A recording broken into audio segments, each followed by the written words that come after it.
അപ്പോൾ അജിത് പെഗാസസ് എന്ന് പറയുമ്പോൾ നമ്മൾ പൊതുവെ കേട്ടിട്ടുള്ളത് ഇന്നലെ മ്യൂസിക് ബാൻഡ് ഉണ്ട്, ഫാഷൻ ഷോസ് ഒരുപാട് ചെയ്യുന്നുണ്ട്, ഡയറക്ടർ എന്നുള്ള രീതിയിൽ പലർക്കും ചിലപ്പോൾ അറിയില്ലായിരിക്കും, മുമ്പ് സിനിമകൾ ചെയ്തിട്ടുണ്ട്.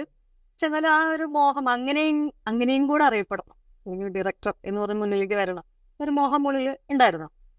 ബേസിലി അങ്ങനത്തെ ഒരു ആഗ്രഹമൊന്നും എനിക്കുണ്ടായിരുന്നില്ല. കാരണം പൊതുവെ ഒന്നും അങ്ങനെ മുന്നിലേക്ക് വരാത്തൊരു കൂട്ടപ്പുള്ളതാണ്. പൊതുവേ അല്ല, ഞാൻ എയർപോർട്ടിൽ ജോലി ചെയ്തിരുന്ന കാരണം കൊണ്ട് തന്നെ ഫ്രണ്ട് ലൈനിലേക്ക് ഞങ്ങൾക്ക് അങ്ങനെ ഫ്രണ്ടിൽ നിന്ന് ഇത് നമ്മളുടെ ഒരു ഫസ്റ്റ് ബിസിനസ് അല്ലെങ്കിൽ ഫസ്റ്റ് സ്പ്രെഡ് ആണെന്ന് നമുക്ക് കാണിക്കാൻ പറ്റില്ല. അതുകൊണ്ട് മാത്രം അതുകൊണ്ട് ആയിരുന്നു എന്നാണ് എനിക്കും തോന്നുന്നത്. കാരണം ആ സമയത്തൊന്നും ഞാൻ പുറത്ത് അങ്ങനെ സ്റ്റാറ്റസ് ഉണ്ടാവണം അങ്ങനെ സാധാരണക്കാർക്ക് വരെ തോന്നുന്നൊരു ആഗ്രഹമാണ് അത്. റബീര, വേറൊരു കാര്യം മനസ്സിലാക്കണം, നമ്മൾ മിസ് സൗത്ത് ഇന്ത്യ തൊട്ട് മിസ് ഗ്ലാം വേൾഡ് വരെയുള്ള പേജൻസ് ഓൺ ചെയ്യുന്ന ആളാണ്. അതാണ്. അപ്പൊ അതിന് പോലും ഞാൻ ഹൈപ്പ് കൊടുത്തിട്ടില്ല. അത് ഓൺ ചെയ്യുന്ന ആള് എന്നുള്ളതാണ് ഞാൻ അല്ല, അത് ബിക്കോസ് ഞാൻ എയർപോർട്ടിൽ വർക്ക് ചെയ്യുന്നത് കൊണ്ട് തന്നെ എനിക്ക് ഞങ്ങൾക്ക് ഫ്രണ്ട് ലൈനിൽ അങ്ങനെ വന്ന് നിൽക്കാൻ പറ്റില്ല. കാരണം അത് ജോലി ചെയ്തുകൊണ്ട് ബിസിനസ് ഇപ്പൊ അതിന്റെ പേരിൽ ഇപ്പൊ പുറത്ത് നിൽക്കുന്ന ആളെ അങ്ങനെ ബിസിനസ് ചെയ്തു എന്ന് പറഞ്ഞുകൊണ്ട് ഇപ്പം എയർപോർട്ടിൽ നിന്ന് ജോലി നഷ്ടപ്പെട്ട് പുറത്ത് നിൽക്കുന്ന ഒരു സാഹചര്യം ഉണ്ടായിട്ടുണ്ട് എനിക്ക്. അപ്പോൾ അത് മാത്രമല്ല, ഞാൻ എയർപോർട്ടിലെ ട്രേഡ് യൂണിയൻ്റെ ലീഡറും കൂടെയാണ്. അപ്പോൾ അങ്ങനെ ഉള്ള, അതായത് തൊഴിലാളികൾക്ക് വേണ്ടി ശബ്ദിക്കുന്ന ഒരാളെന്നുള്ള നിലയിൽ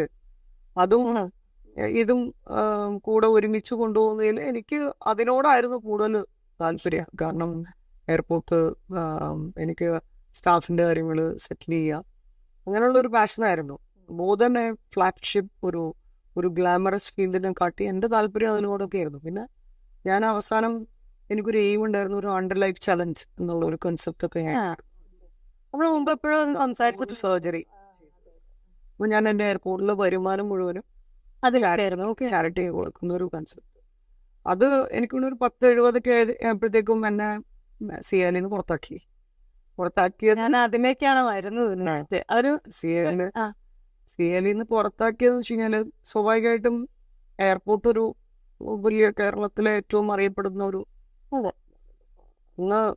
ഞങ്ങളുടെ അന്നത്തെ എം ഡി, ഇന്നത്തെ എം ഡി അല്ല, ഞാൻ ഒരു 3 years ബാക്കുള്ള മാനേജിങ് ഡയറക്ടർ, അവിടെ കുറച്ച് ഞങ്ങളുടെ ഷെയറിൻ്റെ കാര്യത്തിലും ഞങ്ങളുടെ തൊഴിലാളികൾക്ക് കിട്ടേണ്ട ഷെയർ എടുത്ത് പുള്ളിക്ക് വേണ്ടപ്പെട്ട ഒരാൾക്ക് കൊടുക്കുകയും അങ്ങനത്തെ കുറച്ച് എലിഗേഷൻസ് ഉണ്ടായിരുന്നു.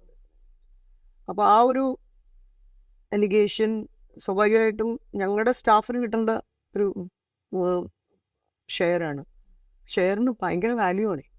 ഷെയർ എന്ന് പറയുന്നത് ചെറിയ എമൗണ്ട് അല്ല, ഹ്യൂജ് മണി. അപ്പോൾ അങ്ങനെ കിട്ടേണ്ട ഷെയർ 3000 ഷെയർസ് വെച്ചിട്ട് കൊടുക്കേണ്ടത് പുള്ളിക്ക് വേണ്ടപ്പെട്ട ഒരാൾക്ക് കൊടുത്തപ്പോൾ സ്വാഭാവികമായിട്ട് ഞാൻ ചോദ്യം ചെയ്തത് എം ഡി എന്ന നിലയിൽ അദ്ദേഹത്തിന് പിടിക്കാത്തത് ആണ് ഞാൻ ബിസിനസ്സുകാരനായി മാറിയതും എന്നെ അദ്ദേഹം സസ്പെൻഡ് ചെയ്ത് രസമാണ്. അതൊരു കള്ളക്കേസ് കൊടുത്തിട്ടാണ് സസ്പെൻഡ് ചെയ്തത്. ഞാൻ പറയാത്ത കാര്യങ്ങൾ ഞാൻ പറഞ്ഞു എന്ന് പറഞ്ഞിട്ട് ഒരു സീനിയർ ഓഫീസറിനെ കൊണ്ട് കംപ്ലൈൻറ്റ് ചെയ്യിപ്പിച്ചിട്ട് അതിന് ശേഷം അദ്ദേഹം എന്നെ ഞാനൊരു ഫേസ്ബുക്കിൽ പോസ്റ്റ് കണ്ടു കഴിഞ്ഞാൽ ആൾക്കാർക്ക് തമാശ തോന്നും. അതായത് കോവിഡ് വന്ന സമയത്ത് എനിക്ക് എന്തെങ്കിലും നമ്മളുടെ രാജ്യത്തിന് വേണ്ടി ചെയ്യണം എന്നുള്ളൊരു തോട്ടുള്ള ഒരു കൂട്ടത്തില്, ഞാൻ ഈ ശമ്പളമൊക്കെ നാട്ടുകാർക്ക് കൊടുക്കുന്ന കാരണം എനിക്ക് അങ്ങനെ ഒരു കൂടുതലാണ് ആൾക്കാർക്ക് വേണ്ടി ചെയ്യണമെന്നുണ്ട്. അങ്ങനെ ഞാൻ എൻ്റെ 3 പ്രോപ്പർട്ടി, അതായത് Miss South India, Miss Tamil Nadu, Miss Asia, 3 property ഓപ്ഷന് വെച്ചിട്ട് അതിൻ്റെ വരുമാനം എന്ത് കിട്ടിയാലും അതിൻ്റെ വരുമാനത്തിൻ്റെ പകുതി പ്രൈം മിനിസ്റ്റേഴ്സ് ഫണ്ടിലേക്ക് കൊടുക്കും എന്നുള്ളൊരു തീരുമാനം. ഈ തീരുമാനം ഞാൻ ഫേസ്ബുക്കിലൂടെ അനൗൺസ് ചെയ്തു. ഈ അനൗൺസ് ചെയ്തത് ആസ്പദമാക്കിയിട്ട് ഡിസ്മിസ് ചെയ്യണം. ഭയങ്കര കൗതുകകരമായിട്ടുള്ള ഡിസ്മിസലാണ്.